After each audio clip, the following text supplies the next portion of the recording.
역사 27장 1절부터 9절까지의 말씀을 제가 봉독해 올리겠습니다. 요담이 왕위에 오를 때에 나이가 25세라 예루살렘에서 16년 동안 다스리니라. 그의 어머니의 이름은 여루사요 사독의 딸이더라. 요담이 그의 아버지 우시아의 모든 행위대로 여호와 보시기에 정직하게 행하였으나 여호와의 성전에는 들어가지 아니하였고 백성은 여전히 부패하였더라. 그가 여호와의 전 윗문을 건축하고 또 오벨 성벽을 많이 증축하였고 유다 산 중에 성읍들을 건축하며 숲을 가운데에 견고한 진영들과 망대를 건축하고 암몬 자손의 왕과 더불어 싸워 그들을 이겼더니 그 해에 암몬 자손이 은 100달란트와 밀 10,000고르와 보리 10,000고르를 바쳤고 제2년과 제3년에도 암몬 자손이 그와 같이 바쳤더라. 요담이 그의 하나님 여호와 앞에서 바른 길을 걸었으므로 점점 강하여졌더라. 요담의 남은 사적과 그의 모든 전쟁과 행위는 이스라엘과 유다 열왕기에 기록되니라. 요담이 왕위에 오를 때에 나이가 25세요 예루살렘에서 다스린 지 16년이라. 그가 그의 조상들과 함께 누움에 다윗 성에 장사되고 그의 아들 아하스가 대신하여 왕이 되니라. 아멘. 오늘 본문의 요담은 하나님 보시기에 정직하게 행했다라고 말을 합니다. 이것은 직역을 하면 이 정직하다는 길은 옳은 길을 가다, 바르게 행동했다라고 우리가 볼 수 있다고 지난번에도 말씀을 드렸었습니다. 자, 그가 그렇게 하나님 앞에서 바른 길을 걸었더니 하나님께서는 곧 그의 삶을 평탄하게 하시고 그의 나라를 점점 더 강하게 하셨다라고 합니다.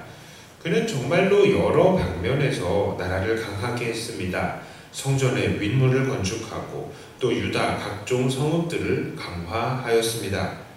암몬 족속도 다시 정복해서 그들에게 조공을 받았습니다. 그런데 사실 이 본문에서는 우리를 갸우뚱하게 만드는 것이 있습니다. 그것은 요담이 하나님의 성전에 들어가지 않았고 그 백성은 여전히 부패했던 상태라는 것입니다. 그것이 2절에 나타나고 있는 말씀이죠.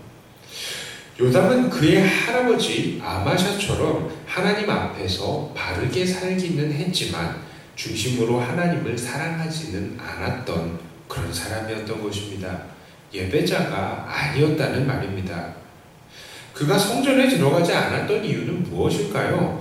어쩌면 그의 아버지 우시아가 향단에 직접 향을 올리려다가 이마에 나병이 생긴 것 때문에, 그것 때문에 평생 이 하나님으로부터 떨어져서 사는 격리된 생활을 해야 됐기 때문에 그것을 보고 하나님을 두려워하거나 그래서 그랬을 수도 있죠.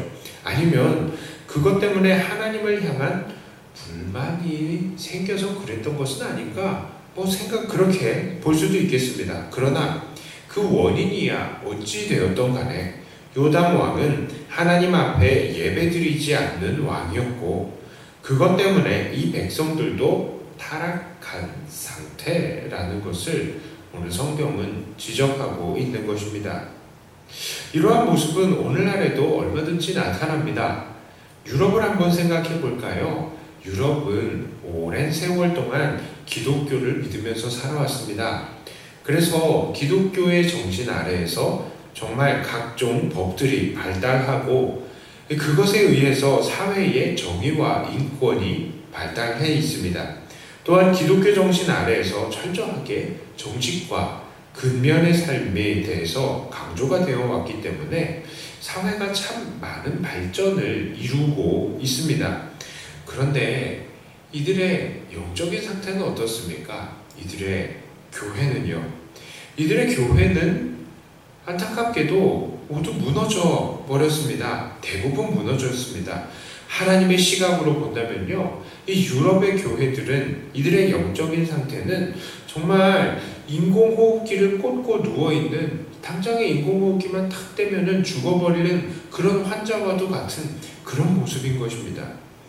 그런데 사회 전반에는 기독교 아래에서 제정이 되었던 각종 법들과 사회의 기술들과 삶의 태도가 남아있는 거예요.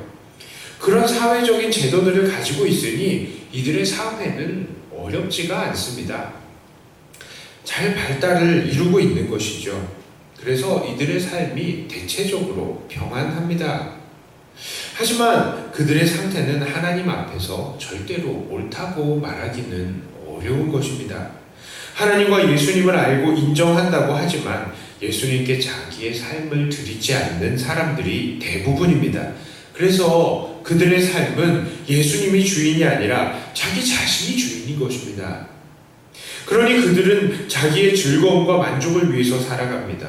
마약과 음란과 동성애와 에이즈가 창궐하는 것입니다. 그들은 하나님을 떠나서 육체의 쾌락을 위해서 살며 결국 하나님 앞에서 패역한 길을 걷고 있는 것입니다. 그렇습니다. 하나님을 온전하게 예배하지 않아도요, 이 세상은 어느 정도 잘 살아갈 수가 있습니다. 왜냐하면 하나님께서는 기적의 하나님이시기도 하시지만 상식의 하나님이시기도 하셔서 이 땅에서 상식적인 법칙을 잘 따르면 그 상식적인 열매들, 이것도 하나님께서 정하신 것이기 때문에 이 상식적인 열매를 얻어먹을 수 있기 때문입니다.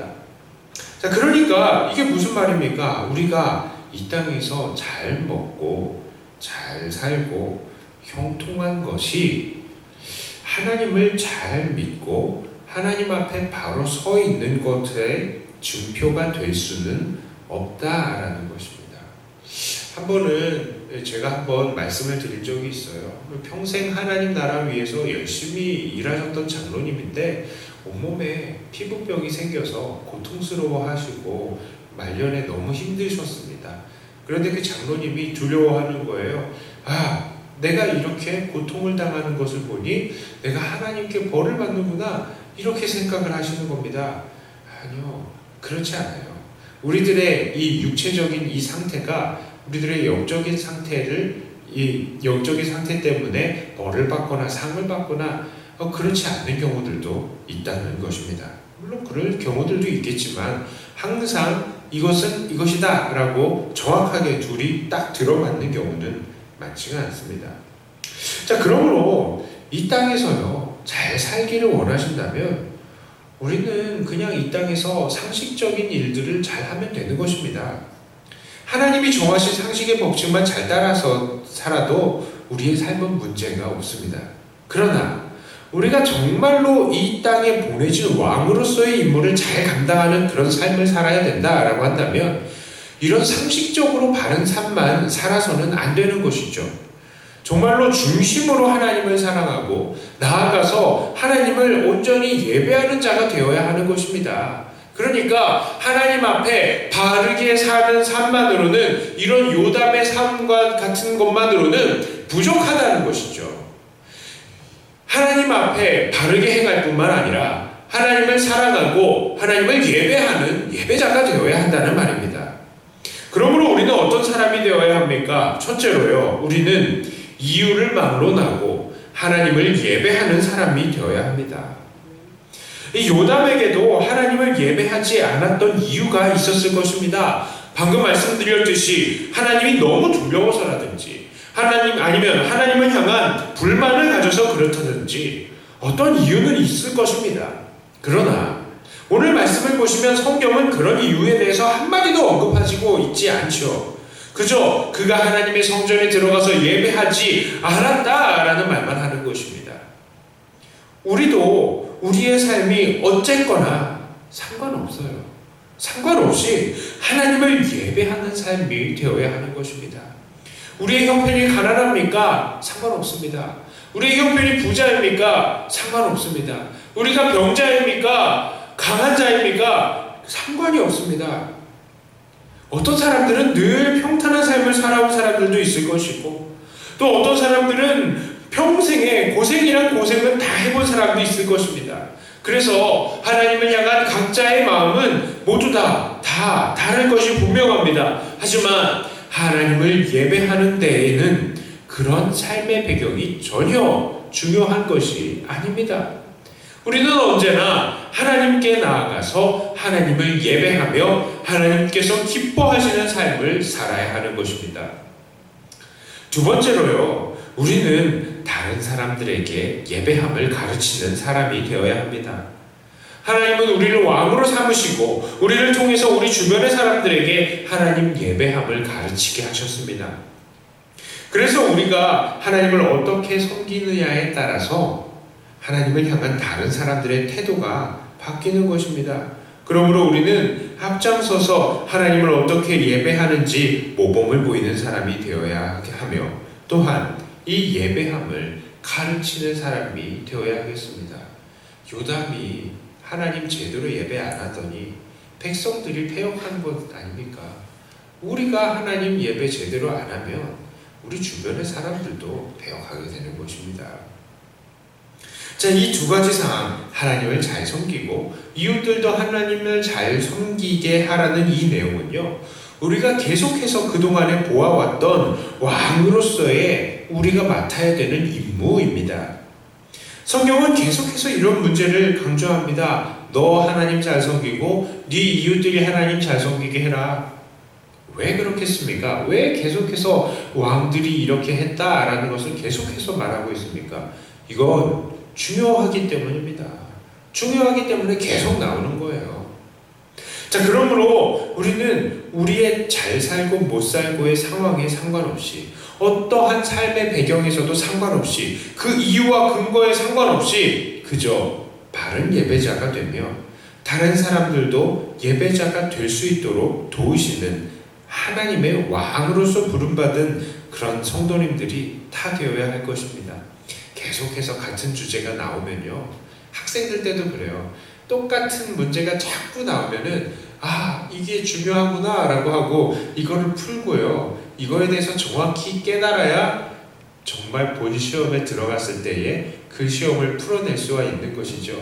그런데 계속 나오니까 이거 또 나오네 지겨워하고 문제를 넘어가 버리는 사람들은 결국에는 정확한 시험이 들었을 때, 시험을 대할 때에 못 풀어내는 겁니다.